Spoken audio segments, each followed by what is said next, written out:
Good morning. How y'all doing this morning? I'm doing good. Thanks for asking.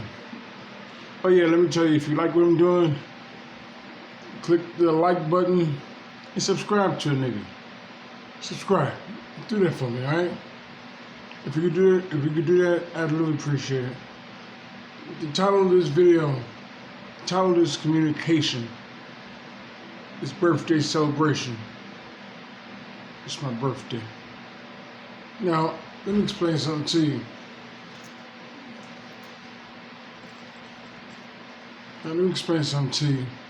I'm really not big on birthday celebrations. I don't really rock with holidays. It's not my thing. My culture is not really big on holidays. My culture is big on daily living. I'm supposed to celebrate every single day, you feel me? Like every single day I'm supposed to celebrate.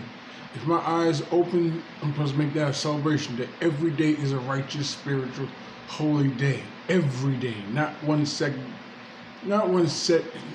date, not one recognized holiday, not one recognized day. Every single day you have a day above the dirt, that should be a day of celebration, right? That's what we say. Now let me drop some signs. So I'm feeling some kind of way right now. Not negative, but I'm feeling some kind of way. And I'll tell you why. Although I look boyishly cute and shit, I'm 56 years old, you feel me? And it's funny because it's like, tomorrow I turn 57 years old. 57 years old. And I'm just thinking over my life right now. I was talking to a young lady that I'm in love with, right? And she was like, "Which one do you do for your birthday?" So I told her the truth. Every year I do the same thing. I go to a restaurant of my choice, usually a diner though. And I go there for specific reasons. Because diners have people in there, they just living their life. They don't have stars and celebrities. They don't have people trying to floss. They don't have people that's trying to look better than the next. People over there just living their life. So I go to diners every year, right? Then I'll order the same meal every time. Let me get a cup of tea, some toast, and some soft butter. That's it. Now why do I do that? I do that because in all honesty, I want to reflect over my life. What have I really accomplished in the last 365 days of the year? What have I really done in those 365 days? What the fuck have I done? Have I done it right? Have I really been a blessing to people that interact with me, or have I been a curse?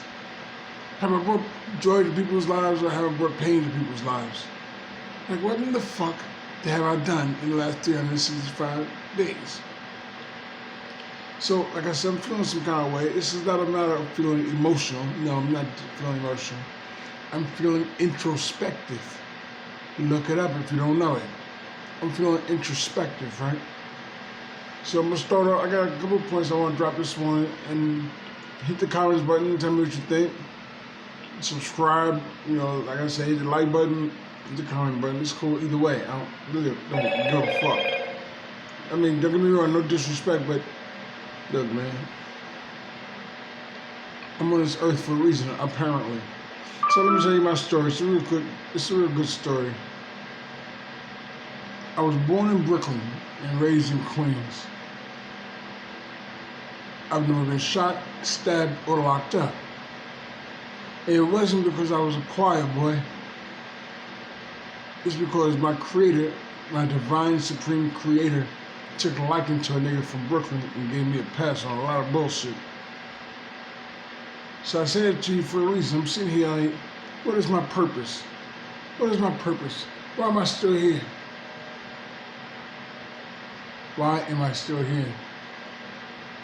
And I realized what it is. I've met some of the most famous, hear me out, I have met some of the most famous people in the world. And I've learned from them. Some people was legal, and some people was not legal. Some people were good, and some people were straight wicked.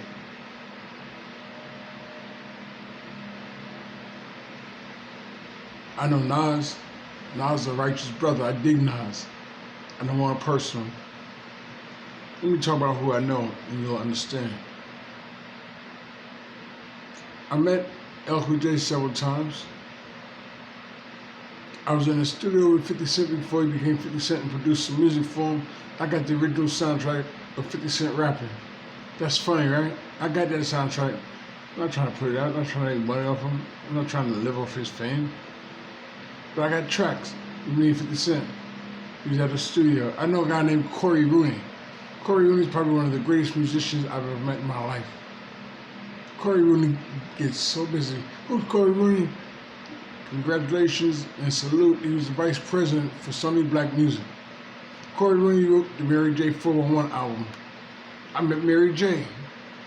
It's funny who you meet. I met Mary J. before she became Mary J.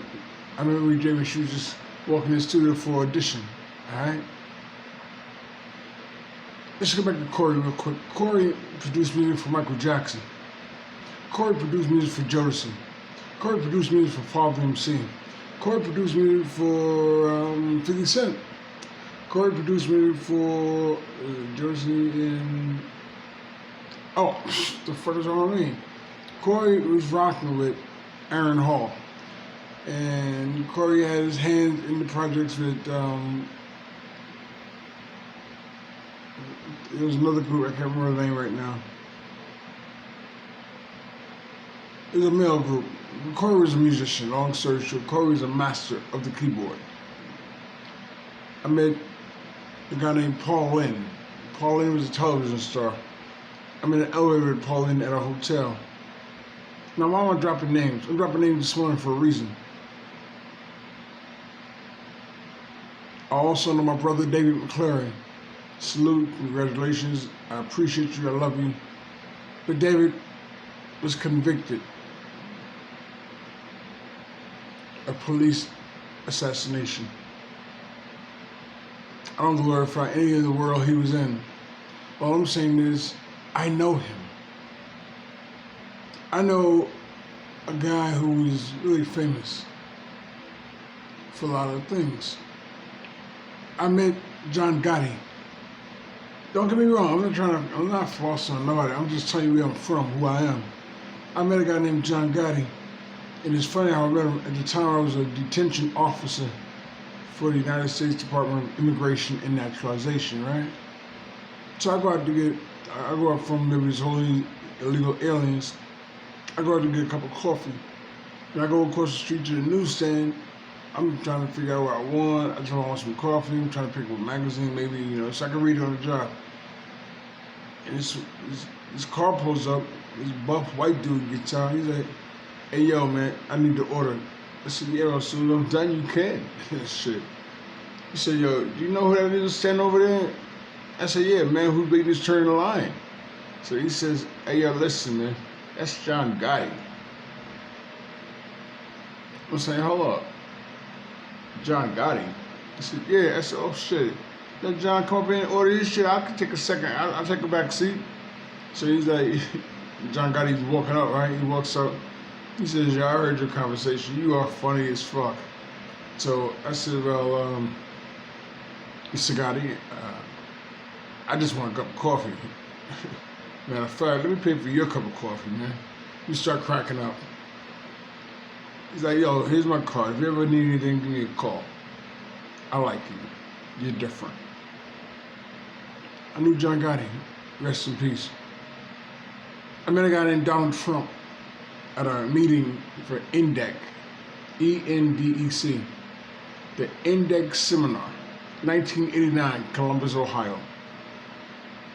So I'm sitting in my office and my corporal, I was a sergeant, my corporal comes in and she says, "Listen, Sarge, why don't you go to this seminar with me?"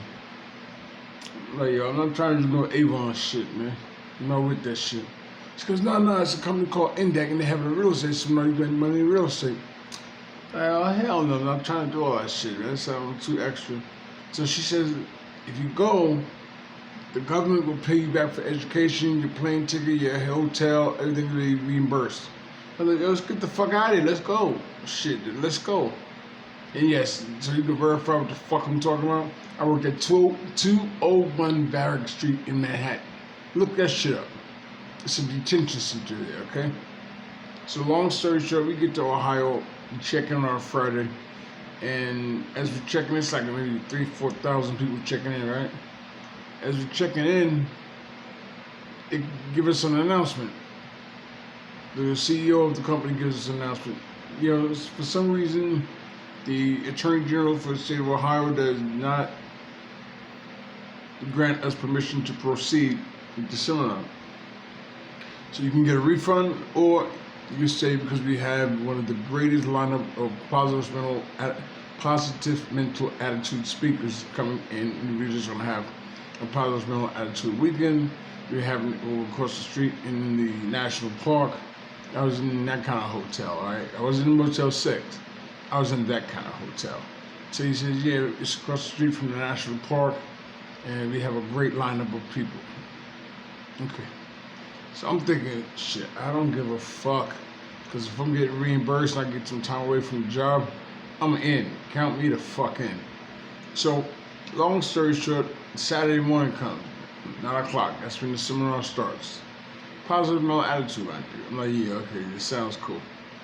So, I'm gonna tell you some crazy shit. This is why I get emotional, not emotional. This is why I have to reflect on my life, because why in the fuck did I know these people? Alright, so Saturday morning comes, and I'm meeting celebrities. Now I'm meeting some real celebrities. I met a man named Dr. Dan Ford. Now, Dr. Dan Ford is not a popular name. A lot of people don't know who the fuck he is. A lot of black people don't know who the fuck he is. Let me tell you who he is. Dr. Dan Ford, he made over $1 billion selling pencils with people's names on it. Like, he'd go to a church and get the church name on it. Not an ink pen, a pencil, a fucking pencil, right? $1 billion. Black man. I met a man named Bill Clavens. A lot of people don't know who the fuck he is. But you know who the fuck he is, though. Watch this. Bill Clavens was the buff white dude on the Mr. Clean bottle. That model, that was Bill Clavens. Great man. Great man. A great man. I met another guy, I forgot his personal name, but this was his slang. This is his street name. He was the Chicken King Wing out of Dallas, Texas. He made over $1 billion selling chicken wings, man. So I'm meeting some real motherfucking players now. I'm not meeting niggas on the block. I'm not meeting niggas in the game. I'm meeting some real fucking players, right? So I'm listening to the speaker speak. It's about 11:30, 12 o'clock. It's about lunchtime. So I go get online for a hot dog stand, because all they had there was hot dog carts. It's National Park. As I'm standing there, I hear this white couple walk up. I'm saying the color for a reason. I hear this white collar walk up behind me, and it's a dude and a female. It's a man and a woman, right? So when they walk up, they're standing back from me, and I hear this woman like, she's giving this nigga hell, man. I'm so hungry. We should go out to a restaurant. He's like, I gotta stay for the seminar. No, I'm so hungry. I can't. I don't know if I can do anything now. Sounded like she was giving that nigga a hint, like, if you're not feeding me, you're not fucking me. That's what it sounded like. But she's like, yo, I can't do anything right now. And she was just bitching, man. She was bitching for real. She was in on this man. So he's like, only thing I got on me is credit cards. I hope they take credit cards, because I got no cash on me. You got cash? She's like, nah, I got no cash. All right, cool.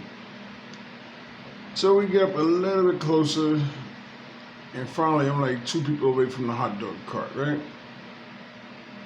I look up on the hot dog cart, and the hot dog cart says no credit cards, cash only. I'm like, damn, this thing, she about to bitch when she see this sign. Like, god damn, man, shut the fuck up. So I'm thinking it to myself, but I'm chilling, I'm one person away to the hot dog stand, and she finally sees the sign that says no credit cards, cash only. She started giving this nigga holy hell, man. She started going in on him so bad. I was like, dude, can I ask you a question, sir? He said, yeah. I said, so, as I'm talking to him, I'm reaching my pocket, because I had a couple $100 in it, right? So, as I'm talking to him, I slipped the nigga a 20, right? I'm like, yo, it might help, this is how I'm talking to him. Yeah, this might help, man. Get us some, get a couple of hot dogs, a couple of drinks, and call it a day. He looks at me and says, yo, you know what? If I can, I'll pay you back. I'll pay you back one day, I promise you. Okay. Okay. So I get 2 hot dogs and a yoo-hoo and call it a day. I walk away. Everything's good. The next thing I hear is we have another speaker coming to the stage, Mr. Donald Trump. Mr. Donald Norman Vincent Trump. I was like, Trump is here? That's hot. But let me tell you, the man who walks on the stage is the same exact man I had just given the $20 to. Oh, I'm sorry, let me say what he said. And I gave him the money. This is so funny. Trump is a wild dude, man. Trump is definitely a wild dude. Stick around. So after I give him the money, he looks at me and says, thank you very much, man. And he turns to the female and says, now I can put some meat in your mouth.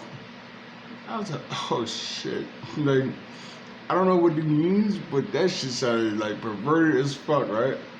And so I'm laughing, but then they call him to the stage and he's talking. And the one thing I got out of his speech was this. Donald Trump is a great man. I don't give a fuck. I'm not a Republican, but I'm telling you, I'm talking about facts. How many of you motherfuckers ever been president, nigga? How many of you motherfuckers ever built buildings around the world, nigga? Not about being a Republican. Give credit to the game for what the game really is.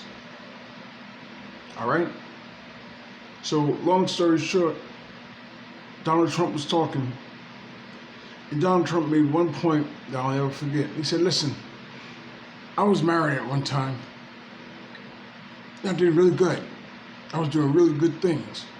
I was building a lot of buildings. I was making a lot of money. But because of our purpose being together, we had maximized that purpose. And when I realized that, I had a choice to make. I could divorce this woman, and we can remain being a local giant. We can be giants in a local environment. Or let me say it again, I can remain married to this woman and be giants in a local environment. We can be the biggest guy in the littlest, we could be the biggest guy in the littlest place. Or I could divorce this woman and move on to fulfill my purpose. Now this is back in 1989, so don't get it fucked up. Hear the science in this shit, this is deep. So Donald Trump divorced the woman, and then he moved up the ladder even higher. Second wife. This is him talking. I got married the second time, we had a purpose. So I started doing things around the country and around the world. See, the first wife couldn't go with me to those places because she wasn't created to be that partner at that time in that situation. She was created to be that person that, she met me on Wall Street and we was good, we was rocking. That's who she is. That's who she was. The second one was the person that got on airplanes with me and ran around the world with me and did that shit. Understand, you don't have to hate somebody to realize you've done all you can do together. You don't have to hate a person to know that you've done all you can do together. Understand who they are and understand who you are. But when it comes time to do it right, don't let your emotions get in the way. See, you can have your opinion, and another person can have their opinion. And what ends up happening is, as long as we share opinions, we can talk about it. As long as we're sharing an opinion, we can talk about it. But when we stop sharing opinions, and when we actually 100% get in a position where somebody's making a decision, whether you agree with it or not, you must respect their decision. You don't have to agree with it. So you can discuss opinions. You can argue over opinions. But once a person makes a decision, you must respect their decision. So when somebody tells you, hey, you know what, I'm going to go run my head into that wall until I pass out. I'm going to go make myself unconscious by banging my head into that goddamn wall. Me and you can argue about that shit all night. Oh, baby, that don't make no sense. Why would you do this stupid? You're going to break the wall. You got to pay for it. So we can do that. But when you tell me I made a decision, I'm banging my head into the fucking wall. Although I disagree with you 100%, I respect your decision.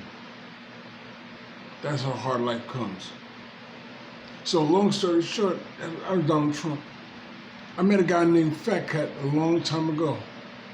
And Fat Cat allegedly was a drug lord, a kingpin, a gangster. That's what they say. But the funniest thing is, I met Fat Cat. I was on a block in Jamaica, Queens, 150. And I met him. The first thing he said, see, my father was a bishop. My father was a bishop. And he was kind of popular.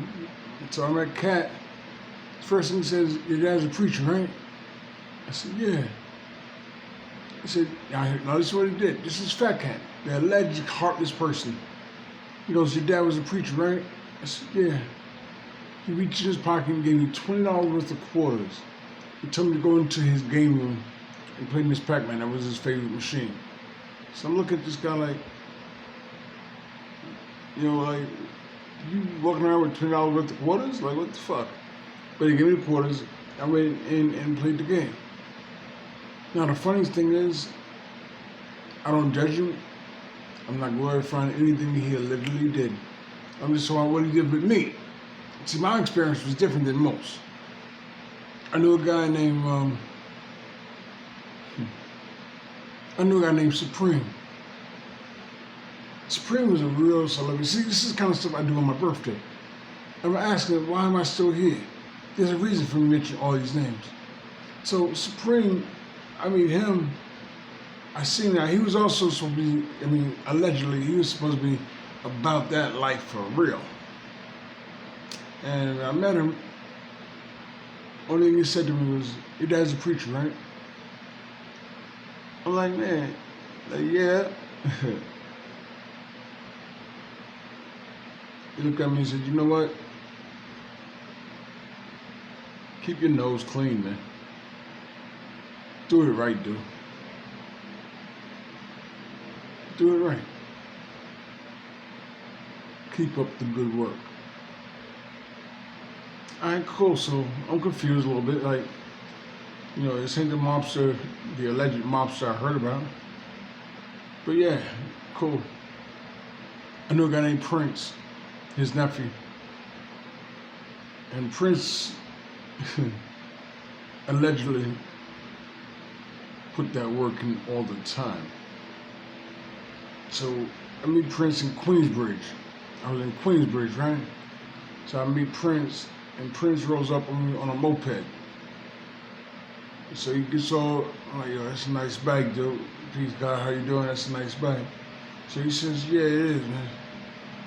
You like it? I said, yeah. It's nice. It was a Honda Elite. Honda Elites were big back then. So I was like, yeah, I like it, man. It's hot as fire. He says, good, because it's yours. So I'm shocked now. I'm like, what the fuck? I said, it's mine. He said, your dad's a preacher, right? I said, yeah. He said, yeah, okay, so this is yours, man. Keep up the good work. I heard a lot about you. So he gives me the bike, gives me the keys. He rides off. I get it registered. It's mine. All right, cool. Now he's supposed to have been a bad guy, allegedly. I don't know. He ain't never done nothing bad to me. All right. Now why am I mentioning that? See, I remember the story behind me meeting these people. I was in rooms. With like 20, 30, 35. The most I've ever been in a room was like 50 duffel bags full of $100 bills, all right? 50 duffel bags full of hundreds of dollars of bills. I was asked by one person, I'm just gonna call my boss now. So I was asked by my boss to come by and watch the room while they had to go take care of something. So I said, yeah, all right, I'll watch it. So about 2 hours later, he comes back. He's like, oh shit, you still here? I said, yeah.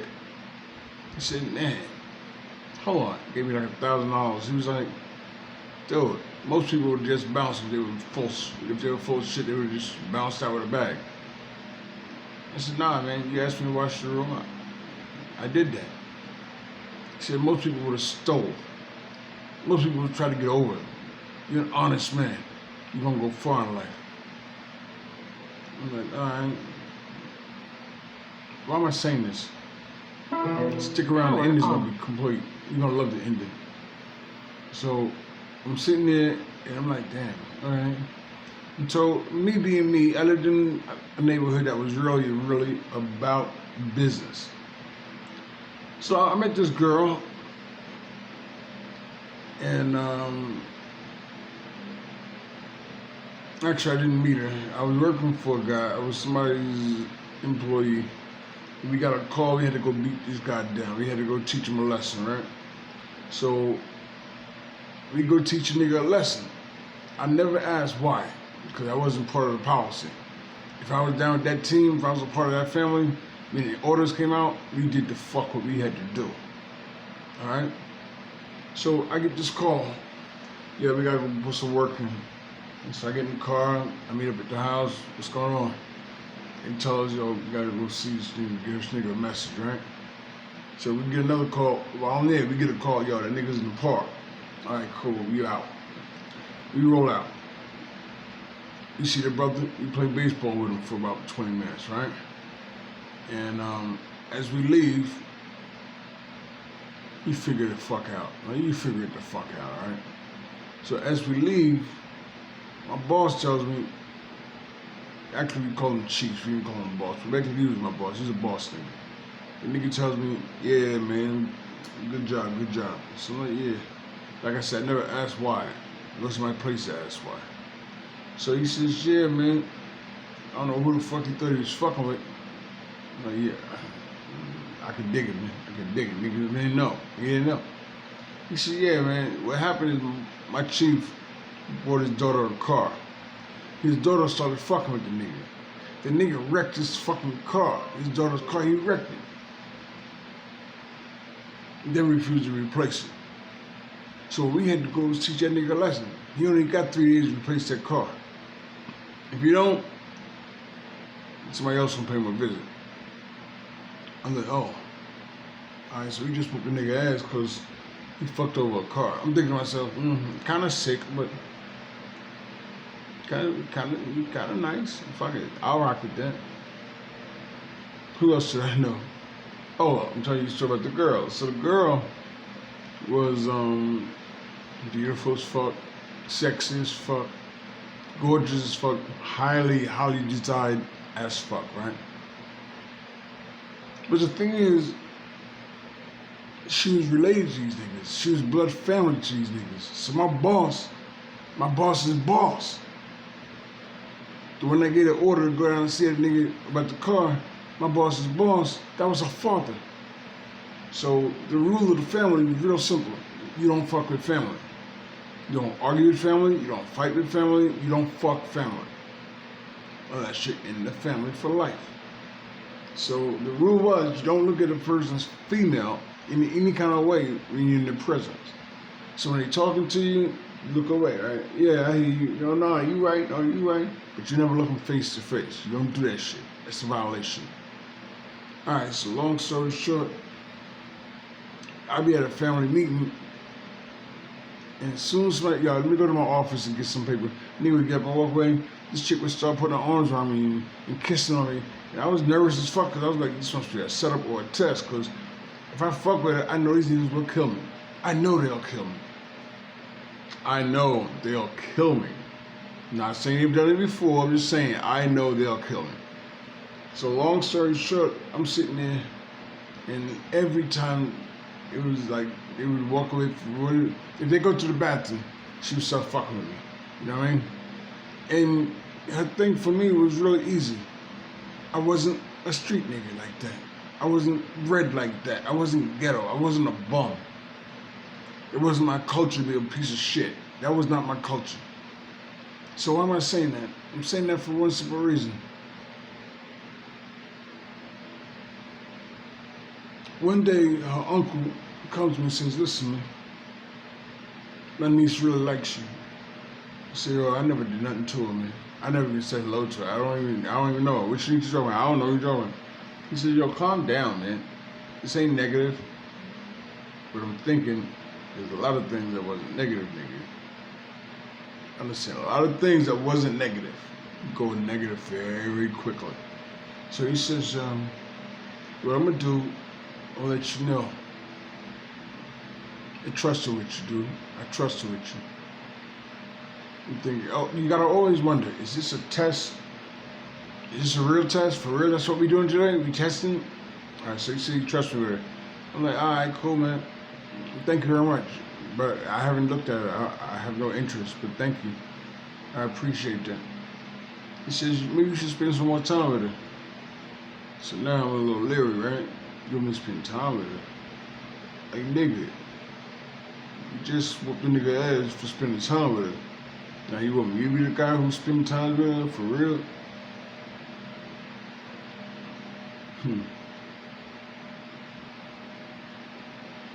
So why am I telling you the story? Just stick around to the end. It's gonna be good. You're gonna love it. So long story short, she comes, she gives me her number, and she asks for mine. I'm like, I'm not giving you my number, man. I'm sorry, no. So she's like, yo, I'll ask my uncle. I was like, oh shit, here we go. This is how it goes left. Everything, nah, fuck you. I'm not fucking with it. So the uncle said, I want you to take a ride with me. So I'm like, a ride with you where? Where we going? He's like, does it matter? I'm like, nah, I don't. If I ride with you, ride with you. So I get in the car, right? He takes me from Queens to the Bronx. He takes me to his house. I'm thinking, damn, I didn't know he was coming to a house. Like, I mean, I got my vest on, I got my toys on, but I didn't think he was coming. Normally they could tell you, make sure you got your vest on, bring your toys. Alright, so we get to his house. I'm thinking I'm not coming home tonight. That's the motto. If you're in that life, you know you're not coming home. That's it. If you have to go out, you never expect to come home. That's foolish. Okay, so we get to his house.